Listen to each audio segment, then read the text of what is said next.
السلام علیکم۔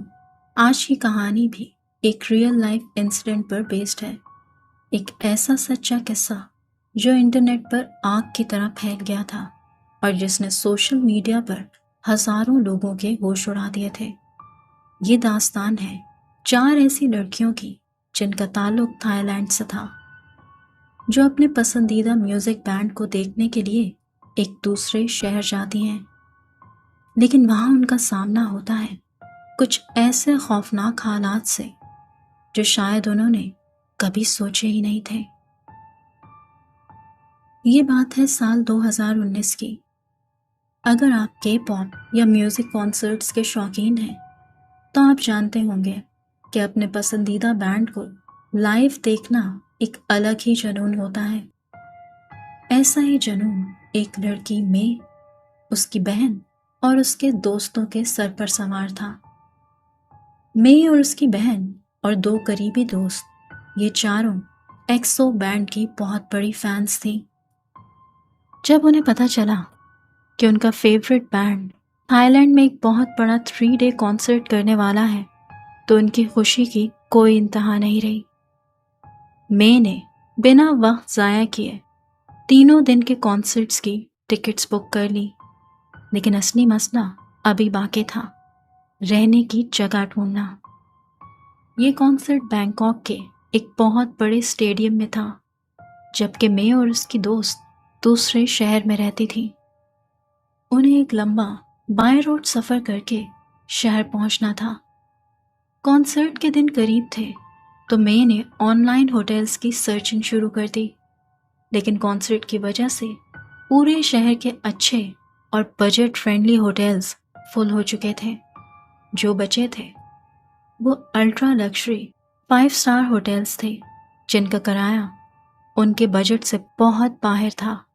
کافی ڈھونڈنے کے بعد میں کو ایک پرانا عجیب سا ہوٹل ملا جہاں رومز اویلیبل تھے۔ انہوں نے آن لائن تصویریں دیکھی۔ ہوٹل کافی پرانی کنسٹرکشن کا تھا، ڈارک اور تھوڑا کریپی لگ رہا تھا، لیکن ان کے پاس کوئی دوسرا آپشن نہیں تھا۔ 3 ڈیز کا کانسرٹ اٹینڈ کرنا ان کا خواب تھا، اس لیے انہوں نے سوچا ہوٹل میں بس رات کو سونا ہی تو ہے، کتنا ہی برا ہو سکتا ہے۔ میں نے فوراً ہوٹل کے ریسیپشن پر فون ملایا۔ ایک فیمیل ریسیپشنسٹ نے کال اٹھائی۔ میں نے اس سے پوچھا کہ ہمیں ایسا روم چاہیے جس میں ہم 4 لڑکیاں ایک ساتھ رہ سکیں، جیسے کوئی سویٹ یا بڑا روم ہوتا ہے۔ ریسیپشنسٹ نے تھوڑی دیر خاموشی کے بعد کہا، ہمارے پاس 7th فلور پر ایک بڑا اپارٹمنٹ سٹائل روم خالی ہے، لیکن میں آپ کو پہلے ہی بتا دوں 7th فلور پر مینٹیننس کا کام چل رہا ہے، اس لیے وہ پورا فلور بالکل خالی ہے، وہاں کوئی اور گیسٹ نہیں ٹھہرا ہوا۔ کیا آپ کو یہ منظور ہے؟ میں اور اس کے دوستوں نے آپس میں مشورہ کیا اور رضامندی ظاہر کر دی۔ انہوں نے روم بک کروایا اور سفر کی تیاری شروع کر دی۔ لمبا سفر طے کرنے کے بعد میں اور اس کی دوست رات کے تقریباً 10 بجے ہوٹل پہنچی۔ ہوٹل باہر سے ہی ایک بھول بھلیاں اور ویران عمارت جیسا لگ رہا تھا۔ انہوں نے لابی میں قدم رکھا تو ریسیپشن پر وہی لڑکی بیٹھی تھی جس سے فون پر بات ہوئی تھی۔ میں نے آگے بڑھ کر کہا، ہم نے 7th فلور پر روم بک کیا تھا مے کے نام سے۔ ریسیپشنسٹ نے مے کی طرف دیکھا۔ اس کے چہرے پر عجیب سی گھبراہٹ اور ہچکچاہٹ تھی۔ وہ ادھر ادھر دیکھنے لگی جیسے کوئی چیز چھپا رہی ہو۔ پھر اس نے کیبنٹ سے ایک پرانی چابی نکالی اور کہا، آئیے میں آپ کو روم تک چھوڑ آتی ہوں۔ وہ سب لفٹ کی طرف بڑھی۔ لفٹ بہت ہی پرانی اور سنگ آلود تھی۔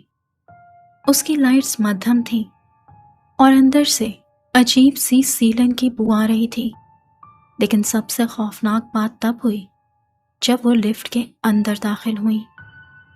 ریسیپشنسٹ نے کوئی بٹن نہیں دبایا، لیکن لفٹ کا 7 نمبر کا بٹن خود بخود جل اٹھا اور دب گیا، اور لفٹ اوپر کی طرف چلنے لگی۔